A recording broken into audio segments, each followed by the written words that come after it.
সামনে আমি তুলে ধরতেছি, আমি নিজে না, এবার কোরআন তার পরিচয় নিজেই দেবে।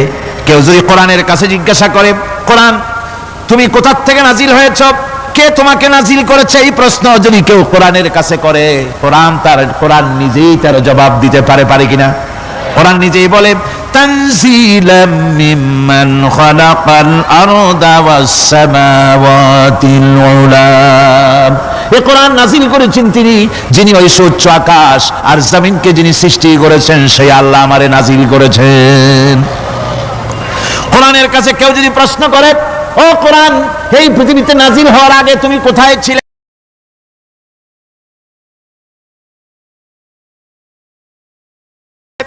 কেউ যদি প্রশ্ন করে, কোরআনে কারীম নিজে নিজের পরিচয় শোনায়, আমি কোথায় ছিলাম শোনো, বাল হুয়া কুরআনুম মাজিদুন ফি লাউহিম মাহফুজ, বরং এই কিতাব অতীব মর্যাদা সম্পন্ন সুরক্ষিত ফলকে লিপিবদ্ধ ছিল, আমি ছিলাম লৌহে মাহফুজে, সেখান থেকে এসেছি। যদি কেউ প্রশ্ন করে, কোরআন কি, কোরআন তুমি কার উপরে অবতীর্ণ হয়েছ, জবাব কোরআন নিজেই দেয়, ওয়া আমিনু বিমা নুজিলা আলা মুহাম্মাদ ওয়া হুয়াল হাক্কু মির রাব্বিহিম, ঈমান আনো সেই জিনিসের উপরে যেটা মুহাম্মদ সাল্লাল্লাহু আলাইহি ওয়াসাল্লামের উপর অবতীর্ণ হয়েছে। আবার অন্য আয়াতেও জবাব পাওয়া যায়, তাবারাকাল্লাযী নাযালাল ফুরকানা আলা আবদিহি লিয়াকুনা লিল আলামিনা নাযীরা। অতীব বরকতপূর্ণ মহান সত্তা সেই আল্লাহ রাব্বুল আলামিন, যিনি তার বান্দার পরে ফুরকান অবতীর্ণ করেছেন। সুবহানাল্লাহি বিহামদি। কোরআনের নাম আমি বলেছিলাম শুধু কোরআন নয়, অনেক নাম আছে। কোরআনের আরেক নাম ফুরকান। কোরআনের আরেক নাম কি? আল ফারকু বাইনাল হাক্কি ওয়াল বাতিল। কোরআন হচ্ছে সেই মহাসত্য যা মিথ্যা এবং সত্যের মধ্যে পার্থক্য সূচিত করে, মঙ্গল এবং অমঙ্গলের মধ্যে পার্থক্য সৃষ্টি করে, যা সত্য এবং মিথ্যার মধ্যে তাফরিকা সৃষ্টি করে, সত্যকে মানুষকে বুঝিয়ে দেয়, তার নাম হচ্ছে ফুরকান। এবার যদি প্রশ্ন করা হয়, ও কোরআন, বুঝলাম তুমি লৌহে মাহফুজে ছিলে, বুঝলাম তুমি নবীজির উপরে নাজিল হয়েছো, এবার বলো তুমি কোন মাসে নাজিল হয়েছো, তুমি তো আসছিলা প্রথম কোন মাসে নাজিল হয়েছো, এই প্রশ্ন যদি কেউ করে, কোরআন তার জবাবে বলবে, শাহরু রমাদানাল্লাযী উনজিলা ফীহিল কুরআন, রমজানের পবিত্র মাসে আমি অবতীর্ণ হয়েছি। সুবহানাল্লাহ। যদি প্রশ্ন করা হয়, রমজানে তো আসছো, কিন্তু প্রথম নাজিল হয়েছিল কোন সময়, ওটা কি দিন ছিল না রাত ছিল?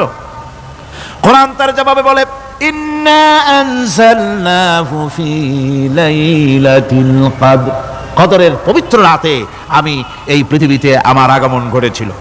যদি প্রশ্ন করা হয়, বুঝলাম সবই, কেন নাজিল হয়েছে তুমি, এই পৃথিবীতে তোমার আসার উদ্দেশ্য কি, মূল কাজটা কি, এই প্রশ্ন যদি করা হয়, কোরআনে কারীম তার জবাবে বলে, শোনো কেন এসেছি, লিতুখরিজান নাসা মিনাজ যুলুমাতি ইলান নূর। আমার মিশন হচ্ছে গোটা বিশ্ব মানবতাকে পুঞ্জীভূত জমাট বাঁধা অন্ধকারের ভেতর থেকে টেনে বের করে আলোর সন্ধান দিতে, আলোর দিকে আনার জন্য আমি কোরআন নাজিল হয়েছি। গোটা পৃথিবীর মানুষ আছে অন্ধকারের ভিতরে। কিসের মধ্যে? অন্ধকার। কি অন্ধকার? হচ্ছে পুঁজিবাদ, অন্ধকার সমাজতন্ত্র, অন্ধকার ধর্ম নিরপেক্ষতাবাদ, অন্ধকার জাতীয়তাবাদ, মানুষের তৈরি করা যত মতবাদ সব কি, জোরে কোন, সবগুলি কি? অন্ধকার। এই অন্ধকারের ভেতর থেকে মানুষগুলিকে টেনে আনবে কোরআন কিসের দিকে? আলোর দিকে। এবার যদি প্রশ্ন করা হয়, বুঝলাম তুমি অন্ধকার থেকে আলোর দিকে নিয়ে আসবে, আলোর দিকে আসলে পরে ফায়দাটা কি হবে, মূল ফায়দাটা বুঝায় দাও, আসল ফায়দা কি হবে তোমারে যদি মানি। কোরআন তার জবাব দেয়, নিজের পরিচয় নিজে তুলে ধরে, ফামান তাবিআ হুদায়া ফালা খাউফুন আলাইহিম ওয়ালা হুম ইয়াহজানুন। এই কোরআনকে যদি মেনে চলো, এই কোরআনের আইন যদি মানো, সমাজে মানো, ব্যক্তিতে মানো, পরিবারে মানে, রাষ্ট্রে মানো, জীবনের সব ক্ষেত্রে সমস্ত জায়গায় যদি এই কোরআনকে মেনে চলো, ফালা খাউফুন আলাইহিম, তাহলে তোমাদের কোনো ভয় থাকবে না, ওয়ালা হুম ইয়াহজানুন, কোনো চিন্তাও থাকবে না। কিসের ভয় থাকবে না?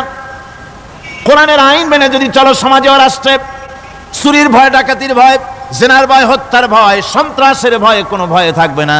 ওয়ালা হুম ইয়াহজানুন, চিন্তাও থাকবে না। খাওয়া পড়া, শিক্ষা, চিকিৎসা, বাসস্থান, এগুলির কোনো চিন্তা থাকবে না। কোরআনের সমাজে সব কিছুর গ্যারান্টি দেওয়া হবে, সবগুলি পেয়ে যাবে।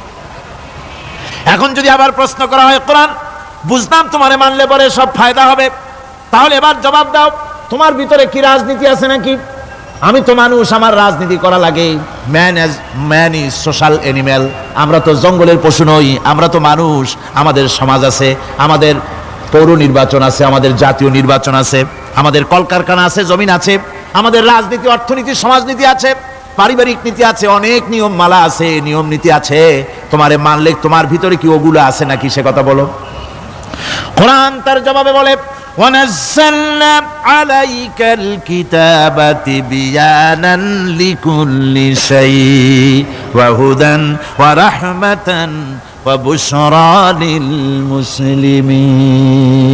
কোরআন জবাবে বলে, শুনে রাখো, শুধু অর্থনীতি, সমাজনীতি নয়, শুধু রাজনীতি আর শিক্ষানীতি, যুদ্ধনীতি নয়, তোমার জীবনে যা কিছু দরকার, ইহকালে যা কিছু দরকার, পরকালে, সব কথাগুলি আল্লাহ রব্বুল আলামিন আমি কোরআনের সিনার ভিতরে খুলে খুলে বর্ণনা করে দিয়েছেন। সব কথা এ কোরআনে কারীমের ভিতরে রয়েছে। তোমার এমন কোনো জিনিস নাই যা তুমি কোরআনে কারীমের মধ্যে পাবে না। তোমার সমস্ত প্রয়োজন আমার বুকের মধ্যে আল্লাহ দিয়ে দিয়েছেন। বিজ্ঞান আছে, দর্শন আছে, ইতিহাস আছে, সব আছে এর মধ্যে।